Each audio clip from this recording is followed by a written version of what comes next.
Hey there, guys. Welcome to Talking Siege. Today we have a very special guest for you. We have Pannari from Ence. Pannari, how are you going? It's going well. Yep. How are you guys? Unfortunately, we had some minor technical difficulties setting up, but I think we're all good here. And of course, joining me, I'm Devmarta. Joining me is Russian Cthulhu, my usual host. And we've replaced Sky this week with amFlea. How you going, mate? How we going, guys? I'm going really well. So we got lots and lots of questions to get through today. Basically, we're just going to keep asking Pannari about things until he says it's time for lunch, I got to go. Because it's about 11 o'clock for Pannari, while it's 8 p.m. here in Australia. So one of my first questions, I just wanted to get you to kind of introduce yourself and talk a little bit about how you got into Siege and basically what you do. So yeah, basically how I got into Seeds was I found out, I think I got alpha key first, so it was like almost a year before the game actually got released, I believe. And that was like first time when I was able to try out the game, and it was unplayable for the first alpha test. You couldn't play. The servers instantly crashed when you joined the game. So the first impression wasn't that great. But then the next test was closed beta, and it was already much better. And then I realized like already that maybe this is something I could start playing. But after the release was really bad, so I kind of skipped it. I played it when the game got released, but for a month I didn't really play it after that because servers were again really crappy, too many people. Right. And yeah, around January after the game got released, I started playing, and I instantly started playing like very serious, actually, grinding that ranked and stuff. Then I was able to find the team, just a bit of luck. And yeah, I'm full-time playing at the moment. Siege. Yeah, that's great to hear. I mean, there's not a lot of full-time players in esports as a whole, and Rainbow Six is a fairly small esport. You're lucky to be one of the few people who actually has managed to do it full-time. Yeah, true. And Right. so you play for Ence Esports. How long have you been with them? Since season 1 this year. Like right after the last invitational I joined, Sisu. Now known as Ence. But you were by no means, obviously, Caesar, you were by no means new to the comp scene at that point. What were the teams you played for previously? At the invitationals, I played for Uranus Gaming, and I was with that team for about 3 months, 4 months, I think. And before that, we almost had the same lineup. So pretty much, I only basically had 3 teams the whole time in my career. On the subject of your team, I think a lot of people are talking about Ence at the moment because you've been to Ence as a team has been to every single LAN event, I believe, and always had a phenomenal showing online, but always been lackluster on LAN. And then finally this time you come out and surprise everyone and honestly dominate the Brazilian teams that you had to go up against in Brazil. Yeah. So that's a massive step for you personally and for your team. How does that make you feel standing on the stage afterwards, Wilkie in front of you on his knees, holding that trophy? How does that all feel? It felt truly like, I don't know, there's no better feeling in the world, to be honest. It felt so amazing. We worked so hard for it as well, so it was amazing. Unfortunately, we have had Cthulhu. No, Cthulhu's back. Well, kind of coming out of that victory where you guys did so fantastically, you had Shate leave the team, which I'm sure this is something that you've been bombarded with questions about. But obviously, Shate left for Penta, replacing KS on their lineup.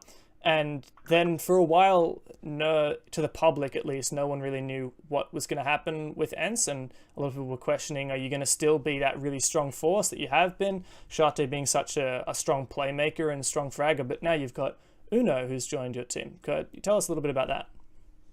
Yeah. to me it came a total surprise that Shatta is leaving the team, but yeah, we already got over it though. We found Uno. We already knew him from like he played for Penta Academy, and I played personally like a lot ranked with him and stuff, so I know he's a really good player. But the problem is he doesn't have that much like Invitational is going to be his first tournament or like that. So that's a bit problematic in the Finnish scene at the moment. There's not many, like there's a lot good players, but not experience from the competitive play. But yeah, like now we have started practicing again like every day, and Uno is like really good fit into our team. I think the way is only up. We're not getting any worse now. Yeah, and you touched on it yourself that your entire team is Finnish. Have you guys ever contemplated bringing in another nation in? Like, say you brought in like a French person or German or something like that. Have you ever contemplated bringing in another nationality into the team? No, at least not at this point. Like, no way. There's still talent in Finland, so no need. You guys all communicate using Finnish, or do you use English? Finnish. Finnish. And I mean, that would make sense with having just like already a native kind of language without having that language barrier. Like, let's say even Penta, I guess has. And we would have to like. Yeah, we would also have to like change everything, like all the call outs and stuff, because we are now so used to Finnish language, so yeah, it would be hard. I remember watching online when Bloodbath was doing those interviews with team members before Pro League matches. I can't remember which member of your team it was, but it was like when they were talking about the fact that you all spoke Finnish, it was like a big pride thing, kind of nationalist, like big pride, and also kind of confidence in yourself because everyone in your team is speaking their native language. There's no split second thinking about, oh, what's the English word for that I have to say so everyone else knows. Yeah. And yeah, that's kind of a big thing for you guys. Yeah, it helps a lot, I think. Yeah, kind of moving on from that, I'm interested to hear a little bit about your thoughts on kind of lineup changes, since you said you've been only through 3 teams so far. So as compared to, I guess, some pro players, you've been on some fairly like solid teams, but consistently. You haven't actually been on, a dozen different teams hopping back and forth. You've stuck with the same team for a very long time, and you've had very few roster changes in that team. How do you think roster changes affect a team, and how do you think that the latest roster change is going to affect yours? Like, yeah, I don't like to I don't like to change lineup at all, like, because team synergy is something like a lot of good teams are missing, I think, which is very important. Like, you don't always have to communicate everything in game. If you have a really good team synergy, you do things automatically, and that's something we have been working now. And it finally kinda in Brazil it kinda felt like, okay, now we are on point. That now the team synergy is actually on the level that we can do stuff without even communicating it. Like, it was working so well. Yeah, Right. we find here in the ANZ scene, there's players jump ship a lot, and teams will quite often change their lineups around. Even if they are successful, they'll still change their lineups. Overall, there's a feeling here in the ANZ scene that overall this makes the scene stronger in a whole, because the experience gets passed around from team to team. Is there that feeling in Europe as well? Maybe sometimes, like Shatta now went for Penta, and I think Shatta is like one of the best fraggers, so they maybe was thinking that they might be a bit stronger now as well and get like that different kind of aspect into the team. Sometimes it might help, and those teams usually who want to win like really badly, they feel very often they feel like they have to like kick the worst player, so-called worst player, like, and get better replays. But I don't see any point. Like, we did really bad at first season this year, for example, at LAN, and I'm pretty sure some of us maybe felt like, maybe we should do a roster change, but no. At the end, we decided like, no roster changes this year. We're gonna stick together, and it really worked out. Yeah. And But you did mention before about the whole team synergy. How did you guys end up reaching it? Because like when I like, let's say, hear team synergy, it's more of a you played a fair bit, and it's just got to the point where you just automatically know that one person will do. Let's say breaching the window, one will be already flanking around. Like you don't even communicate. Would that be something close to that? yeah, something like that. But you still have to practice a lot though, like every day, and that's how you build up the synergy. At some point, it's gonna work out like that. But still, I think early round calls are very important from the in the game leader for us, like what to do beginning of the round, what operator picks we do, stuff like that. But at the end, like mid round, we might sometimes be kind of lazy on mid round calls, but we do still something together though. So it's pretty amazing, I think. Right.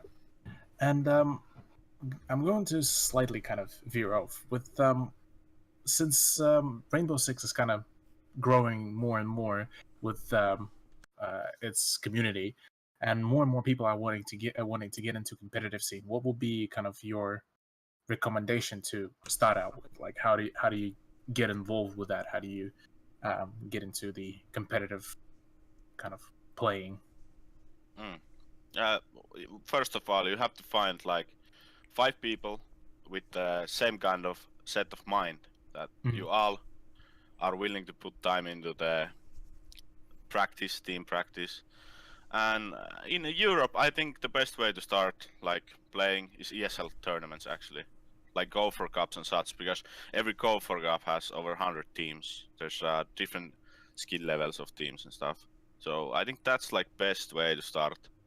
And then you might find some scrim partners and whatever, like from the Go for Cups, and you go from there. That's how I went in the Pro League. But yeah, most important part is that you get 5 people who have same kind of set of mind. I think that's a lot easier said than done. I feel like a lot of people have a huge amount of trouble, particularly in our region, ANZ, because our region is so young, and there aren't any players who have been playing Pro League for, a year or 2 years, because we haven't had a Pro League for 2 years. And even in more established regions like North America, who've had the Pro League since the start, they still have so many roster changes and so much trouble getting a core 5. Do you think it comes down to kind of... Well, I feel like it comes down a bit to the attitudes of players. And I guess it comes back a little bit to what you were saying before. When your team lost Season 1 this year, you weren't happy with how you did on LAN. You got a little bit thrashed. But you said, let's stick together and let's work through this. Whereas so many other teams would be like, okay, let's strip it back to the start and let's rework. And the one thing was also that we knew that only our LAN gameplay sucks. That we are already great online, so we have to do something. There's some kind of conversion there between like absolutely destroying people online and then coming to LAN and accidentally team killing each other, which... Yeah. But I mean, you've mastered it by now, and I'm really keen to see how that shows up in Invitational. Yeah, me too. And speaking of the Invitational, is Ence planning on using any of the new ops at the 6 Invitational? Yeah, for sure. Like, I think all of them have some really good stuff, actually. I think all 3 of the new operators are gonna be used at the Invitational, from our side at least. Yeah. That's the most positive response I've heard about the new operators, pretty much at all. Everyone's like, "No, Vigil's too useless. Dukabi doesn't have a good gun." Vigil is like, Vigil is very situational, but it's definitely kind of usable because of the gadget. So Yeah. And what do you think of the Boz G, the sniper shotgun? There's a lot of that's- jokes around putting an ACOG on it and all sorts of things. Yeah, that's gonna be a pain in the ass on land because heat track is even more better there. So I don't know. I think we are going to see some action from Wilkie at land. Oh. He's really good at it. Wilkie likes Vigil, does he? Okay. Yeah, he does. Ah. Especially the boss G. Okay. Yeah, I Thank feel- you. That should be interesting. I feel like I can't imagine what kind of an operator they need to bring out to get Cantorchetti off Ella, because I think Cantorchetti is absolutely at home with those 51 bullets, and that's just like, Yeah. I can't imagine. It's insane. It's Yeah. free-firing everything with that Yeah. mag. Yeah, that's Well, staying on the kind of ACOG, or just attachments and weapons topic, there was a bit of a debate going on Twitter mostly about just the whole ACOG usage, and just question to all of you guys and all of us. What do you reckon? Should the defenders have the option to have ACOG on like either of the operators, or should the ACOG be fully removed? Yeah, I think it should definitely be more limited than now. On defense side, it should be like maybe all the one speed operators has it, and it's a lot more limited at the moment on defense than attack. I think attack, like Ash shouldn't have ACOG. No, it's so annoying. And those like 3 speed operators anyways should lose ACOG, in my opinion. Okay. And I was reading Twitter as well and Reddit and everything. So there was some good ideas, like maybe give ACOG only to DMR rifles. So Okay. like that might be good. Yeah, I don't know. as someone who loves their ACOGs, like I run ACOG on everything I can. You know that would that I think that would be a loss for me a little bit. I would overcome it, of course. I'd get used to it and move on with life. But like, I don't think I'd be happy. Like the whole point of the ACOG is I engage at range with it, right? Like, and that's, in my opinion, that's one of the strengths of the attack is they have the range advantage over the defenders. Yeah. Right. I like ACOG too as well. And- Like, but especially do you on think it- Hibana. It's Oh good. yeah, Yeah. but Yeah. Do you think it takes away some of that potential for strategy to run? And like, if you're an attack, you know that you're versing a lineup without an ACOG. You can sit back and engage at a bit of a range, and try and force those range engagements. Like if you take that away, you're left with just the CQB engagements. Yeah, basically. I don't know. Some operators should lose it, like especially the fast ones, because they can like swap their position so fast and stuff. It's so annoying. well, I mean, you were talking about Ash But- before. I feel like the ACOG isn't actually the thing that makes Ash so ridiculous. Yeah, Like- because it's so good already. Yeah. Like, with holographic and stuff, it's already so good, and ACOG makes it so much better. I don't know. One thing. I'm actually Oh, go ahead, Cthulhu. I'm actually curious if UB would end up adding, let's say, ACOG to all of the one-speed operators for defense.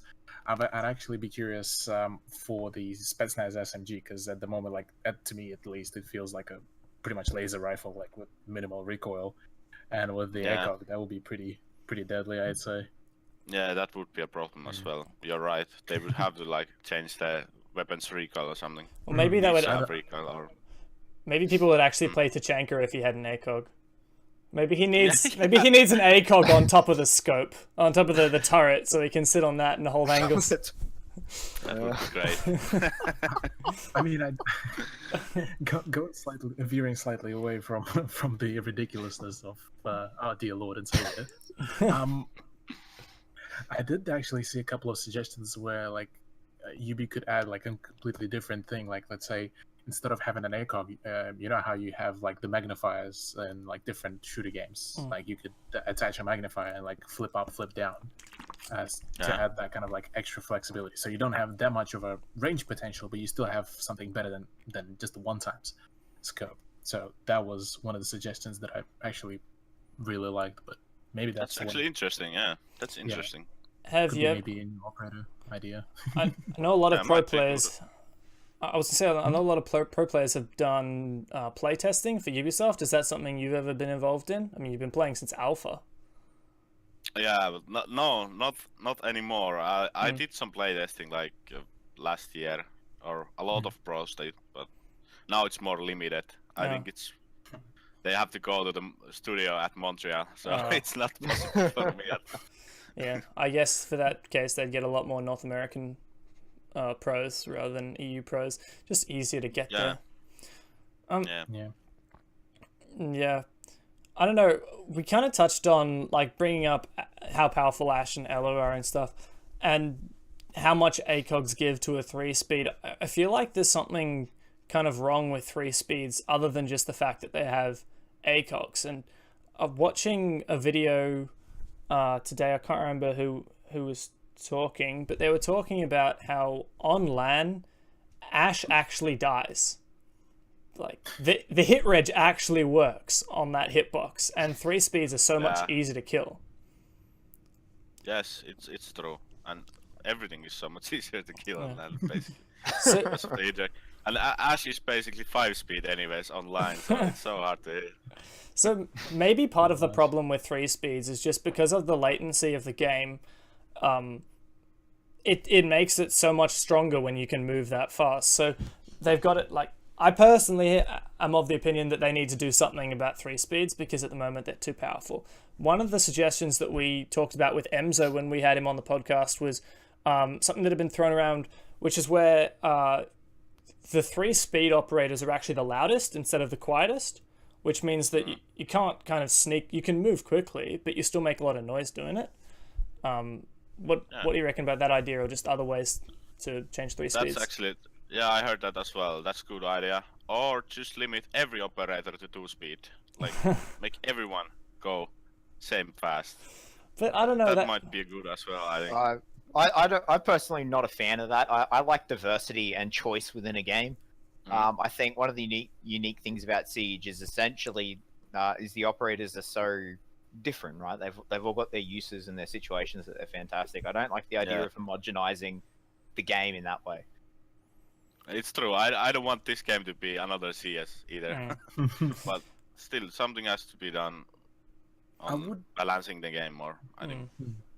I would maybe suggest that maybe just, let's say, if trying to fix directly just Ash, or let's say fix Capcan or something, just for Ash, widen the hitbox. Let's say, like, because UB does like their like kind of extra lore when they're introducing the new patches. So say, I don't know, extra gear or something else. Just make the hitbox bigger. Yeah.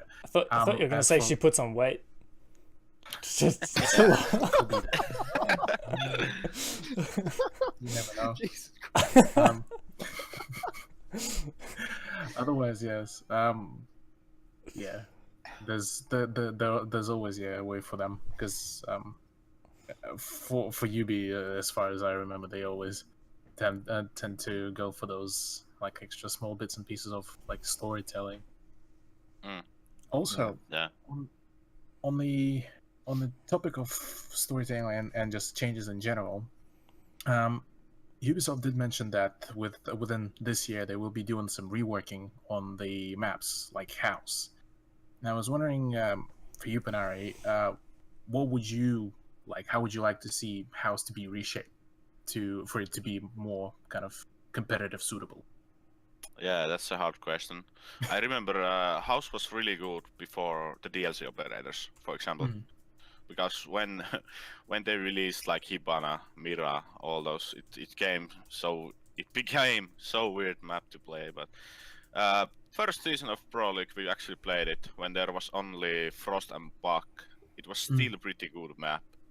So they would have to do. I think Garage needs to be reworked, at least like totally. Maybe some top floor as well. Maybe place the bomb sites a little bit differently or something. But it's still going to be hard to rework because of all the DLC operators to make it balance.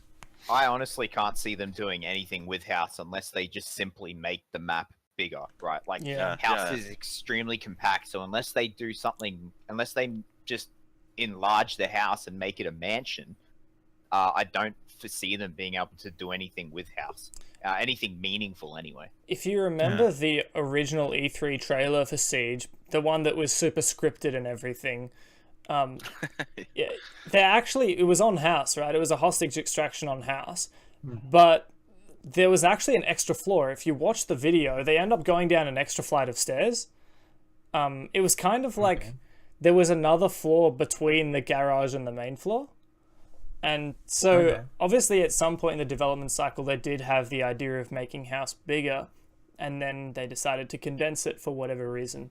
We don't have many I don't think we have any 4-story maps, do we? Hereford. Yes. Actually, yeah, Hereford. Yeah. And I suppose technically, Hereford. If you count the roof, technically most maps are 4 stories. Mm. Well, I mean, House has the roof on top of that, so you can include that as well. Okay, So, that's pretty good. I don't know. House to me has always been probably one of my least favorite maps. But let's be honest. House is the training map for the game, right? Yeah. House is where you learn to play the game. It's small, it's easy to learn, it's got not much to it. It's a nice introduction to the game. I honestly don't think they should be changing it for that reason. I think if they do make it bigger and more complex and try to make it a Pro League level map, and it just becomes too intricate, all of a sudden you have another tower in your hand where everyone's looking at the map slightly confused. And then, new players to the game especially will be very what's the word I'm looking for? What, turned away? They'll be overwhelmed, right? So House is a great map, and in my opinion, some of the older maps like House, Canal, they're the two that just came to my head. Then they're very simple maps to learn, right? They're not particularly large, and they help newer players ease into the game. Yeah, and I think that's okay. Like not every map needs to be Pro League ready, in my opinion. Yeah, no, not at all. And they can't be Pro League ready. Not all of the maps. Never. Yeah. There's a fairly decent number of Pro League maps at the moment. I feel like they don't really want to add any more into the map pool just because of how the ban phase works. But if anything, it would be nice to see a little bit more variety, since kind of 90% of the time, it's like, all right, someone bans Skyscraper, someone bans Coastline, and then we end up playing Oregon. I'm like, Oregon is like... we play Oregon all the time. Oh, yeah. It's true. And like, I mean, a map like... It's also a good map. Oh, it's a good map for sure. Like, Border is probably one of my favorite maps, and I think it's really good. But there's also a point where the meta gets so stuck into it that you just want to break and you want to try something new. So, I don't know. Yeah. I personally am really keen to see, hopefully, Tower getting a little bit of love from the pro community, because, I mean, despite it being confusing to learn at the start, a lot of the rooms look very similar. They could probably have done a little bit more with the colors and everything to try and make it a little bit easier to learn. I think that the layout, mixing small rooms and long corridors and lots of destruction and lots of stuff that's not breachable, I think it's a really good map overall. Have you and your team kind of had a chat about Tower and talked about what your thoughts are on it? Not yet really, but I played it a lot. I know the map already really, really well. I played it so much on TDS as well. So I kind of like it. I like that variety of bomb sites. You can basically pick any bomb site and be good at it. They're like, in that sense, I think it's balanced map. But roaming would be pain in the ass. There's so many little hiding spots all around the map, and if you like use Vigil or something, it would be so annoying to drown out those guys. Yeah, and I've had a chat with a couple of pros in the ANZ scene about that, and like Tower in my head, Tower plays differently to every other map in the game, and you said it yourself, because there's so many nooks and crannies and little hiding spots for the roamers to sit in. You kind of have to go straight for the site as an attacker. You can't do the planned, clear everything out, really push down the map to just that bomb site, and then try and push in and take it. Yeah, you have to sort of just go for the bomb site. And I see defenders as well, like a lot of defenders roaming and leaving only one person on the site and that sort of stuff. How do you think Tower will evolve to play? Yeah, I think that roaming game needs to be on point. There's a lot of hatches on bomb sites. Like I think every bomb site has at least one hatch somewhere, and there's hallways going around the bomb sites. You can like run around the bomb sites outside of the walls. So I think flanking and roam game will be huge in that map if like if it's ever going to be played competitively. I'm not sure yet, but also big thing is that you can't get spawn peaked in that map. Like that is big game changer, I think. Yes, as well. That's huge. It'll definitely curb a lot of the more aggressive teams, I think. Yeah. One of the comments that we got from the chat from Hyde is Clubhouse, Cafe, and Chalet need to be switched out as soon as we get decent maps to replace them. As for Clubhouse and Cafe, I'm partly in the same boat. Mainly Clubhouse because we've seen it we've seen it so much. The basement is very rarely defended differently. Occasionally a team decides to roam and then the casters roast the team for trying to roam and then failing. 90% of the time that's what happens. And Cafe, there's only 2 viable bomb sites. No, like Bakery, I think Flipside might have picked it at one point, but you know, they're Flipside, they'll pick whatever. So like Chalet, I think it's a nice map, but I don't know, as a whole the map pool does have quite a few maps in it, like Clubhouse and Cafe, that are fairly restricted. Yeah. What would you guys then like rather see, like out of the current ones that we've had so far added? So what was it? Theme park, tower. What did we have? The previous one. Oh, we had Operation Health. Oh yeah, that's right. That was Op Health. And then we had Coastline. Bartlett. Yeah, Bartlett. Coastline. Don't talk about Bartlett. No, Bartlett's the worst map in the game, in my opinion.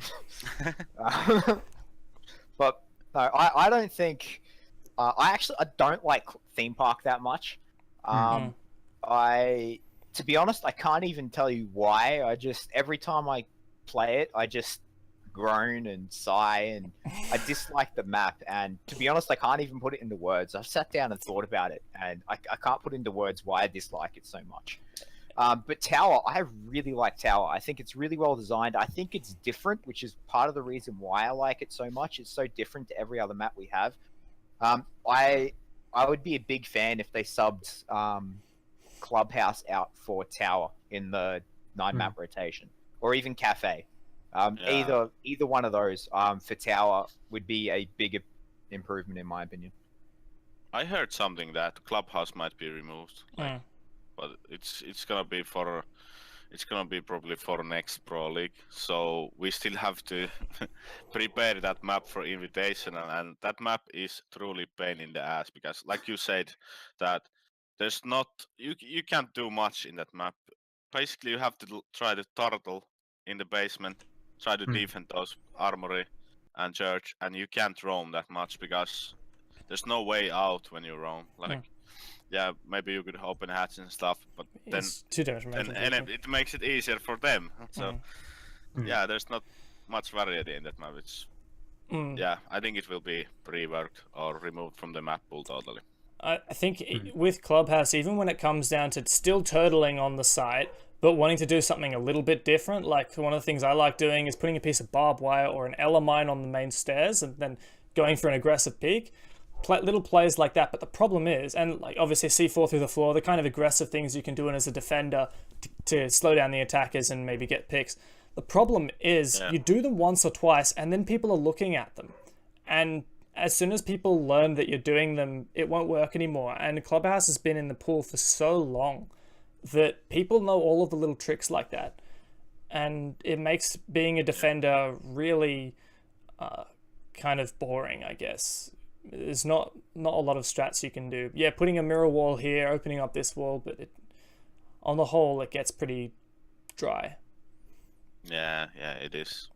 I mean, with Clubhouse, like defending downstairs, all of you mentioned that. Yeah, there's not really a whole lot of options to do, because if you would try to roam or like defend, let's say the blue tunnel hatch within the supply room, you can easily get pushed from at the very least like 3 positions, if not more, like excluding upstairs, like if you have a buck or sledge.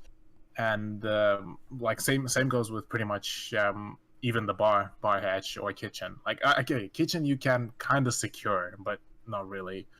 And I reckon if they will take it out for, let's say, rework, probably opening up more space for maybe defenders to hold for downstairs, or even allowing the attackers, let's say, even to push from different angles, would be quite a beneficial. Let's say even add maybe a hatch to drop down into the tunnel, or something around that, because that map needs some changes. It does. I feel like it would come down to making the ground floor a bit more defendable, because if the ground floor becomes more defendable, then you can kind of anchor there and deny the bomb site beneath, and utilize vertical play. But at the moment, you can't sit in kitchen.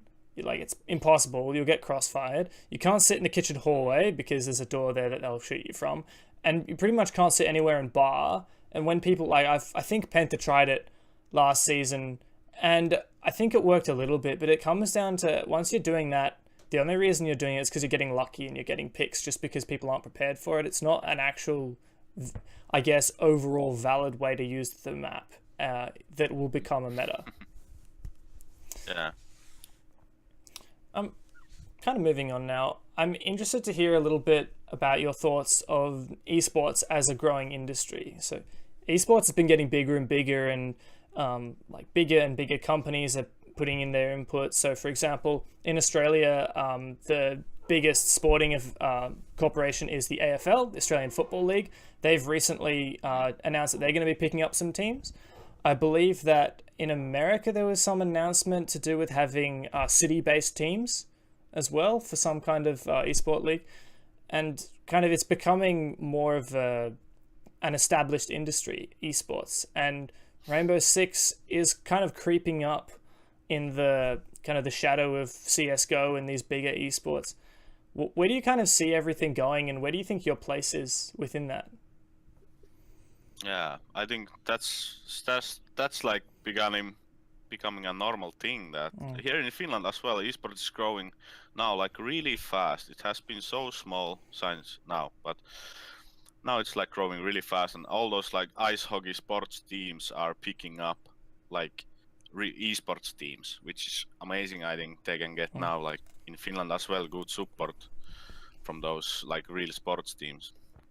That's something I'm like really looking forward. Esports is going to be huge one day, like everywhere, because it's so small here, but it's gonna be big someday. I know it. And if looking at Rainbow Six is doing now like really well.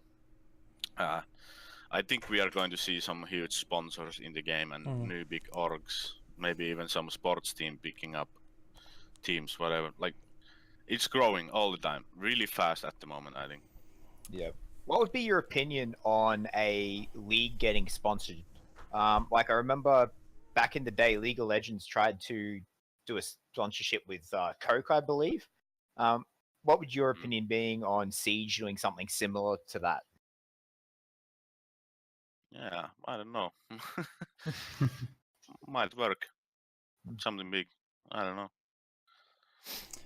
One thing that I think would be really good for the scene as a whole, I mean, a lot of people kind of dismiss APAC as a region because we're so underdeveloped in comparison, but I really think that APAC growing and becoming such a big contender in the way that Latin America is currently, currently the Pro League is pretty much Latin America versus EU.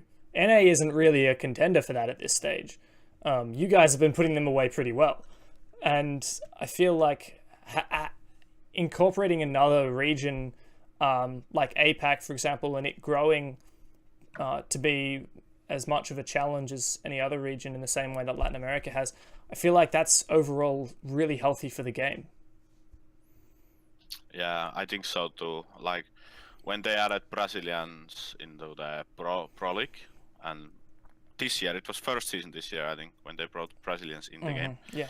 That was like really good. They did so well on the first LAN as well. Yeah. Like, we lost to Team Font. I think it was then Team Dexterity, so we lost that to them. and yeah, it's gonna take. Like you said before, that the Australian teams or the ANZ scene is like shuffling all the time. I think it's going to stop at some point, because same was here in Europe as well. First 3 seasons, people, when they lose one game, they would swap some player out and swap the lineups all the time. But that stopped this year actually. Now I don't see, only shuffles I see is in French scene, which is normal, I guess, because all of them are so good. But it's still not that big of shuffle, because like 3 top French teams are shuffling players to each other. So weird. But crazy how working big so this. good for them. Yeah. But yeah, I think it's great that there's ANZ as well in the Pro League, and I think it's gonna take some time though. Maybe after next year, if there's still Pro League, maybe after next year or after half year or something, it's gonna be, ANZ will be like big challenger to us as well. But it's not gonna happen instantly, of course. Yeah.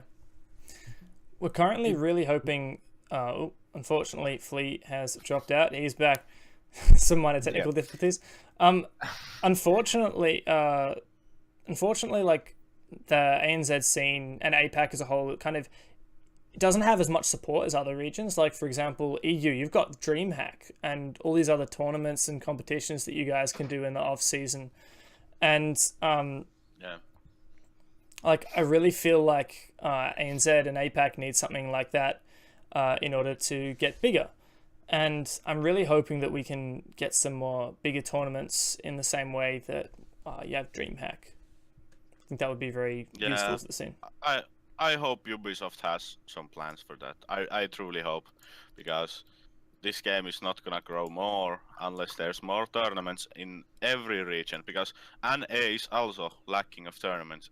NA is a big region, they have a lot of viewership, a lot of big sponsors, but where is all the tournaments? I don't know, like, it's so weird. In Europe, it's much better situation, but again, in Europe, most of the LANs and stuff are only for French teams, but the French scene is so huge.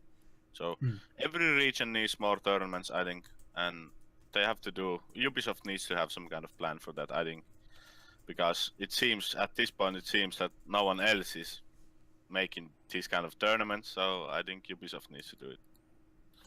Right. Or, it does something.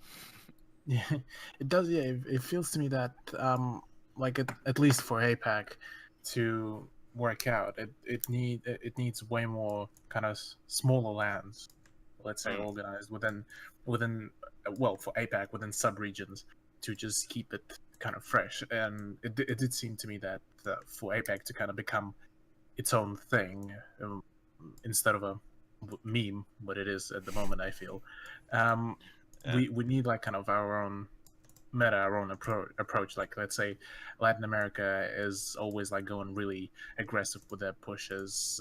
EU seems to be more kind of calculated on their approach, and so it feels that at this point APAC, or even their own respective sub-regions, will need to develop their own kind of signature approach. Yeah, I think ANZ needs like some like big league as well. I mean, Pro League has a lot of teams there though, like because of Japan, Korea, those, like they all have their own like Pro League, 8 teams. I think there's a lot of teams, so why not make more tournaments for them? Yeah, for everyone. I think that if people think about kind of APAC, I mean, a lot of people talk about either APAC as a whole or they talk about ANZ. But the weird thing is, because of we can't play online Japanese teams and Korean teams without having terrible ping.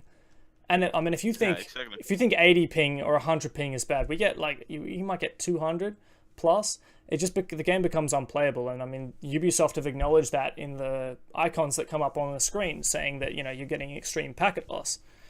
And I think that one thing that's going to be quite important is every region within APAC needs to develop on its own. But then when it comes to all those teams actually getting together, if you get like the top 2 from each region, you've actually got some really competitive teams within each other.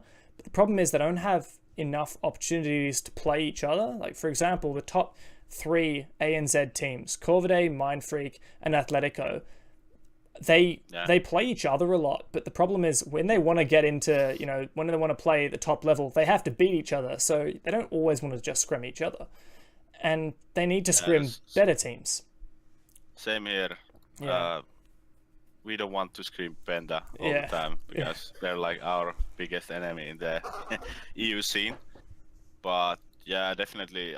What I like Europe at the moment, the skill level is like all the time getting better, and it's very high already. We can scrim against Challenger League teams. We can find practice anytime, and the practice is going to be good because we can also practice some of the top Challenger teams and all the Pro League teams.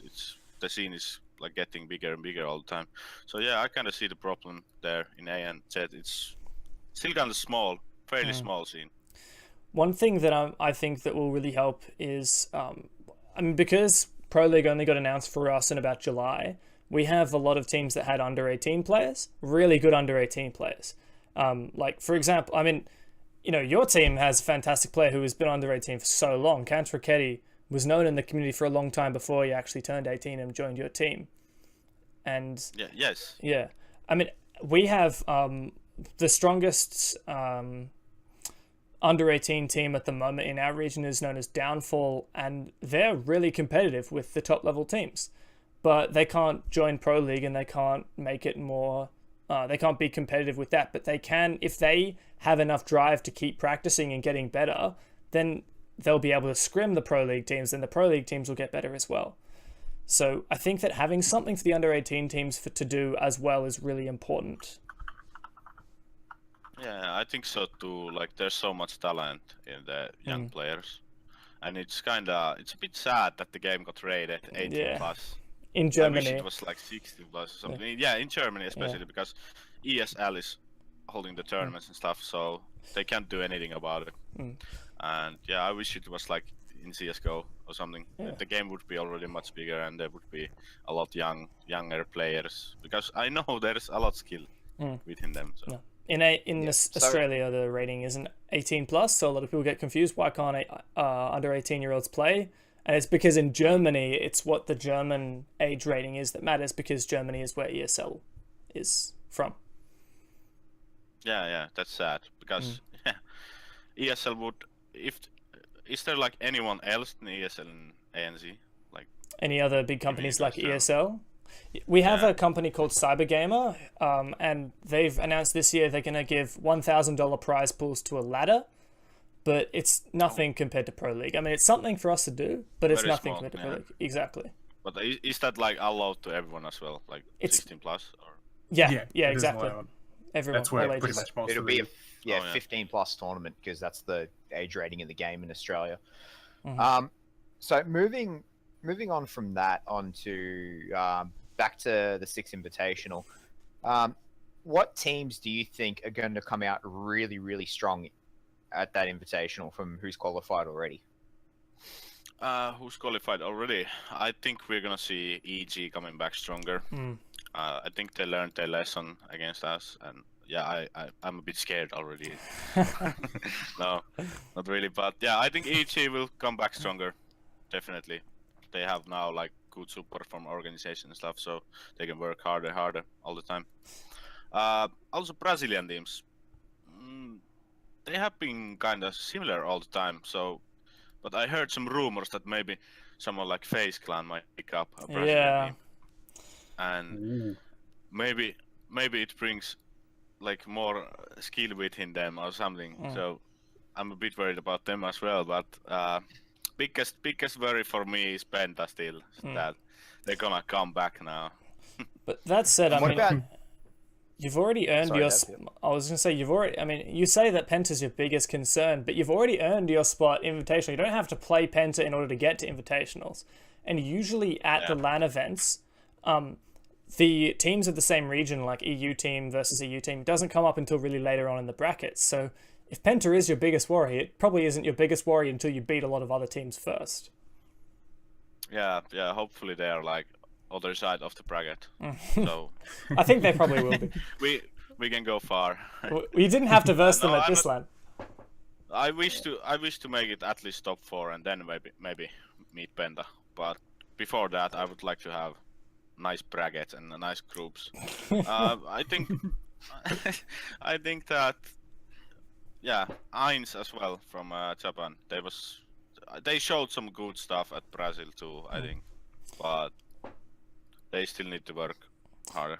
Who were the teams in the From APAC? APAC LAN?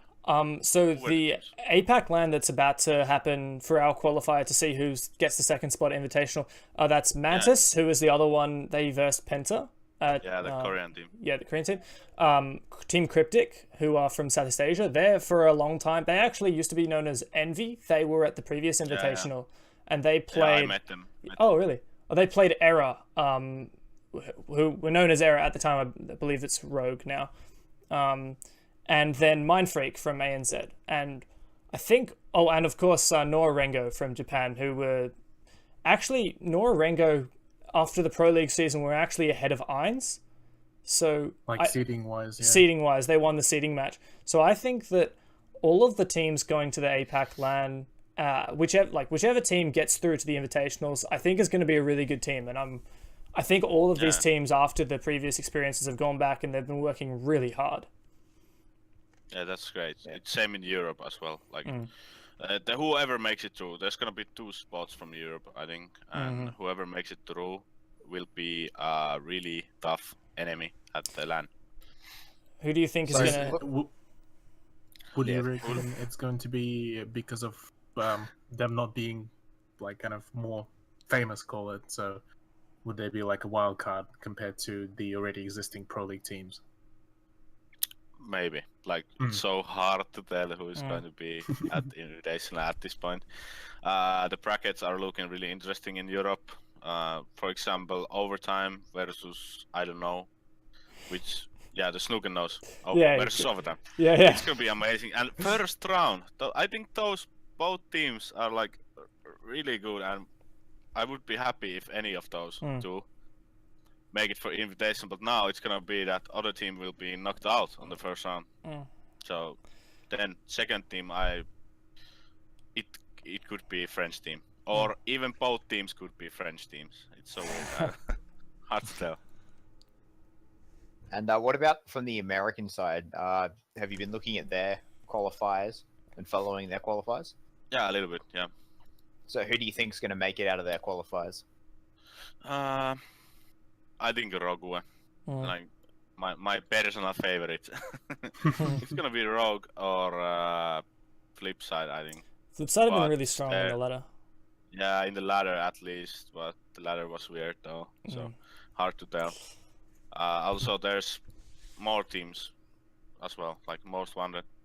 Like I think top 4 teams who were in the last season of Pro League, top 4 in NA, are gonna fight for the spot. Personally, I'm really excited for the invitational. I wish I could be there because it looks like the most amazing stadium. It's going to be a 360-degree stadium. You're going to be playing in the middle of this pit, and there's going to be people sitting all around you watching you play. I feel like if that's not epic, then I don't know what is. But it's going to be the biggest event, and there's going to be 16 teams. There's going to be this enormous bracket. And it's going to be like the better part of an entire week just getting through all these games, and it's going to be amazing. Yeah, it's truly going to be amazing. The setup there is going to be insane. Like you say, 360 around the like stadium or whatever it's going to be, and we're going to sit in the middle and play there. Only thing I hope that there is soundproofed booths like at Brazil, because those were amazing, and the Brazilian crowd were so loud. So I believe the invitational crowd will be loud as well. So hopefully there's a soundproofed booths at the stage. Yeah. Do you get a sense of like almost like a kid in a candy shop when you walk into a studio? Yeah, definitely. It's like a dream come true every time you go to the stage or to the LAN. Even it's so nice. I remember I got that feeling when I went to the APAC LAN for the qualifiers for last season's Pro League. Like the 3 of us were there, and we were like, "Oh my gosh, this is amazing!" And the production quality, like in Sydney was actually fantastic. I mean, we didn't get as much coverage as a lot of the other regions, but I'm not gonna try and have a dig, but I think that the our consistency of our stream and our production was vastly superior to that of the Brazilian Pro League. Yes, it was, because I was watching that LAN as well, the Epic LAN. It was really unfortunate that the Brazilian stream ended up having so many issues, because it looked like a fantastic event to be at. I mean, some of the VODs aren't even retrievable, I'm pretty sure, but it looked like, I mean, having 1,000 people in that gigantic mosh pit has been the most ridiculous thing. Could you actually hear them in your soundproof booths? Because they were like going so loud. The table was shaking all the time on the stream. And, like, it was so weird to play. Like, you couldn't hear them, but the table was shaking because of the crowd. And every time you guys got like a kill or won a round, they were dead silent. And every time Black Dragons were getting a kill or a round, they would go like, "Ah!" It's so loud. It was ridiculous. Yeah. We didn't really mind about it. Like, we didn't think much about crowd, but yeah, it truly felt great when we 5-0'd Font, I believe, in the semi-final, the first map, and the crowd they did nothing. They were just quiet all the time. It was kind of amazing. You could hear those crickets. Huh? You could hear the... Do you think that the crowd gives an advantage to the home teams? Like, do you think going into the Six Invitational, which will be in Montreal, do you think that's going to give an advantage to the NA teams? Maybe a little bit. I think there will be. Yeah, sure. There will be more NA fans than European, so it might give a little advantage to some of the teams. Some teams might get even more pressure though, because they have to show to their fan base and the home crowd. But for us, we don't really care about that at the moment, at least. No. I feel like the crowd in Montreal is going to be a lot less one-sided than that in Brazil. Brazilians are known for their ridiculous, bias. I guess.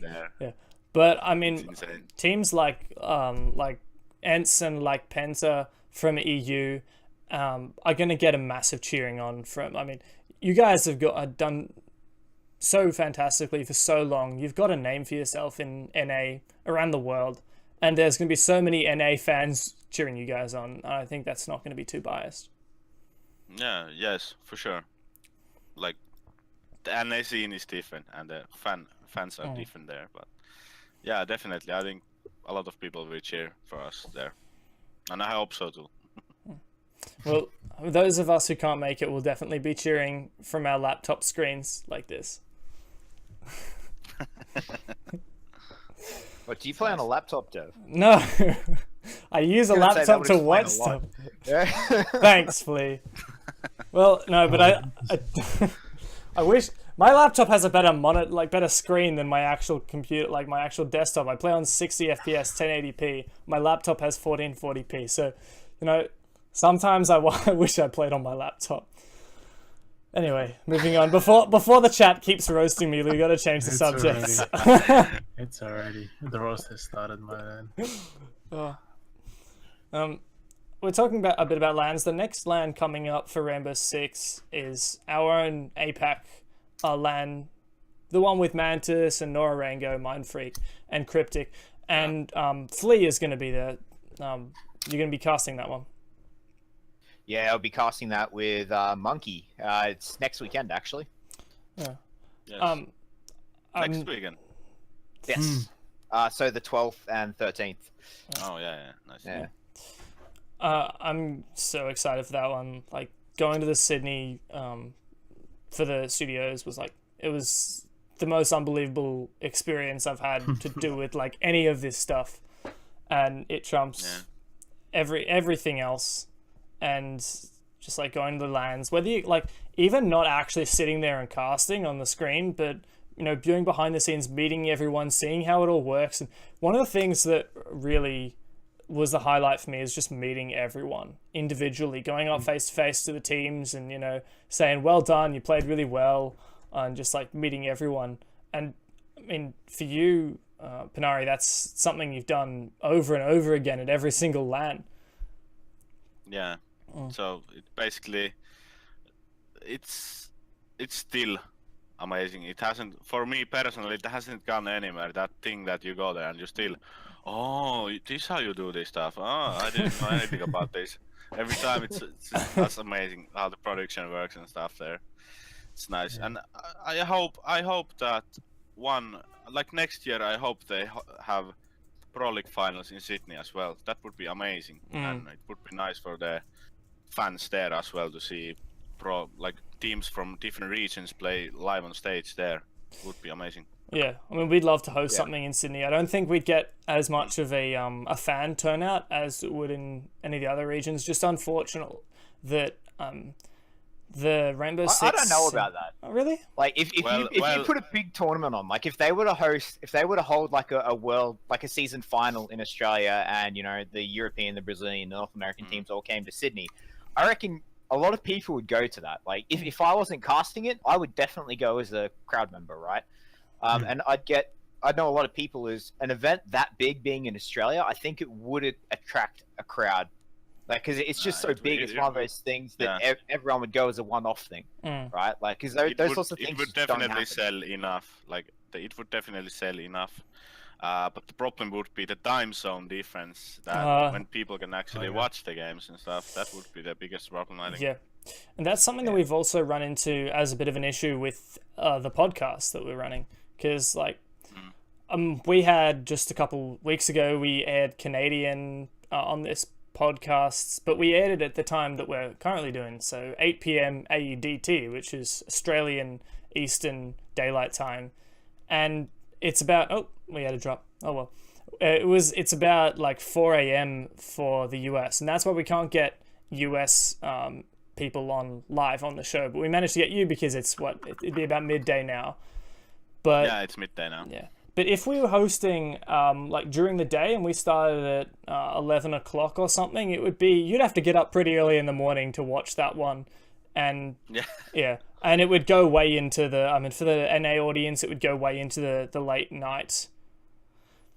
But I don't know. I mean, my argument to that is other games have held world championships in like China and Japan that are on the same as us or similar time zones as us, and they still get European and North American viewers. So, why not Australia?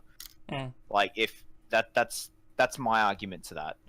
Yeah, sure. I would love to see that. Pro League final in Sydney. Well, I'll see you next season in Sydney then. Nice. So going back to the meeting up in at LAN events and anything like that, have you formed close bonds with other teams in person? Like, do you hang out with other teams when you're at LAN events and that sort of stuff, or is it really just segmented to your own team? Oh, definitely. We love to hang out with other teams at LANs, like a lot. We are very good friends with EG, for example. We hang out with them. Like last time we were at the Invitational, we went to eat with them, and Brazil as well and stuff. It's really great. And other teams too. Thing with our team is we have really good relationships with other Pro League players. Like, we don't have any enemies, and we like everyone, and it's great. We love to hang out with other pros. Yeah, that's good. And going to LAN with your team, was that the first time you guys met each other? Had you met? Do you meet offline quite regularly, or do you only meet up at LANs? Basically, we meet up only at LANs at the moment, at least, because we live kind of far away from each other. Even though it's small country, it's still like kind of big country. Not many people, but still long distances. So yeah, we meet only at LANs, and we have a gaming house as well in Helsinki. So we meet up there usually before LANs for a few days. Yeah, boot camp. Oh yeah, that would be boot camp. Okay. Yeah, fair enough. Well, I do recollect. Sorry, just before. Yeah, go. I do recollect that. Just going back to the whole LAN experience, that the biggest kind of shock, I guess, for me was that after I came back home and tried to do casting once again, I found that I got like extremely lazy to get back to that one-man studio after having like a 10 or 12-man professional production team. Oh man, I miss the like 3 people on the cameras in front of you. The desk host who does all the intros and outros. I can just sit here half the time while Cthulhu talks, and then there's like 24 people behind the stage actually doing all the scene switches and stuff. And when I forget to change the map and accidentally start the game, it's not my fault. Because that has happened way too many times when I've been casting, and all of the Aussie people know it. I missed the 0 ping, no latency, and hit reg is actually good. It's so amazing. I got to play. I got to play one match on LAN at PAX, which is we had a PAX in Melbourne, and we had a bit of an R6 ANZ event that Flea was casting with Monkey, and I got to play one match on house with a bunch of pro players, and I mean, yes, it was on house with pug teams, but oh my god, on LAN it just feels so good. Yeah, you see the difference like instantly. If you have played a lot online, you see the difference instantly. Even like playing shield operators with pistols, it's like and you can shoot like all the flying stuff, like smoke canisters and C4s. You can easily shoot them in air. You can hit them all. There's no like it's so easy. It's like shooting heads. But online, you try to hit that C4, you're gonna miss it. You're gonna die. So much different. One other thing I was interested to hear your thoughts on about LANs. You kind of mentioned before the time zone difference. We talked a little bit about that, but like jet lag surely is a massive thing when it comes to how you perform at a LAN. There would have been an enormous time difference when you went to Brazil. So how do you do with jet lag? In Brazil, it was only 4 hours, so it wasn't that bad. It was actually great. Oh. And Invitational Montreal is gonna be 6 hours, so there we are probably going to see some jet lag, especially because the event is going to be so long now. Last time it was only like 4. Yeah, 6 hours not that bad.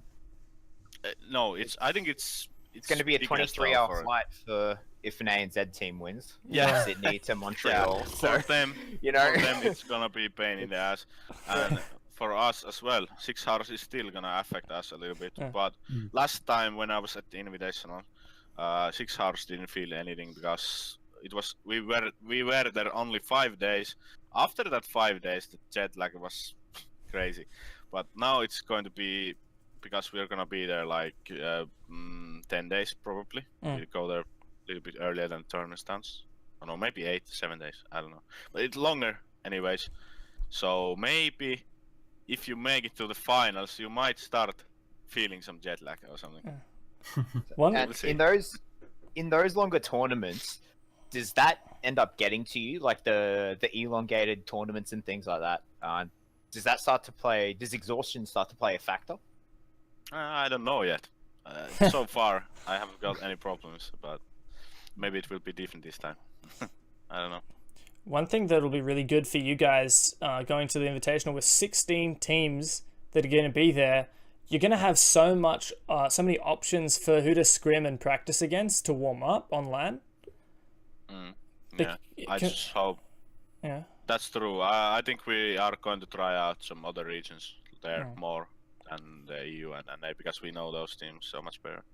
So yeah, we probably will scrim against APAC teams or Brazilian teams. Brazilian teams probably as well. And yeah. But I hope the setups will be better than in Brazil though. Yeah. We were only able to get 60 FPS on the practice room, so it wasn't that great at Brazil. Hopefully it's better at Montreal. How do you feel about the biggest tournament that this one is? Like, this is the biggest invitational that that Ubisoft has put on. How do you feel about the expanded teams and the expanded roster? I hope we will see a lot of more tournaments like this. If it's a great success, then I hope we will see more teams, like where is 16 teams and all regions. It's gonna be amazing, like no matter what. Yeah, What do you see for the future of Siege? How do you want to see future tournaments shape up, and what direction do you want to see them go?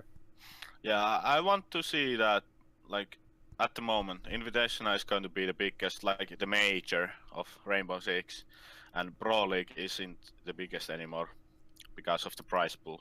So I hope they keep it that way, and I hope we will have more like majors, like than now. It's only once a year, so hopefully there would be 2 or maybe even 3 majors per year, and plus Pro League for all regions.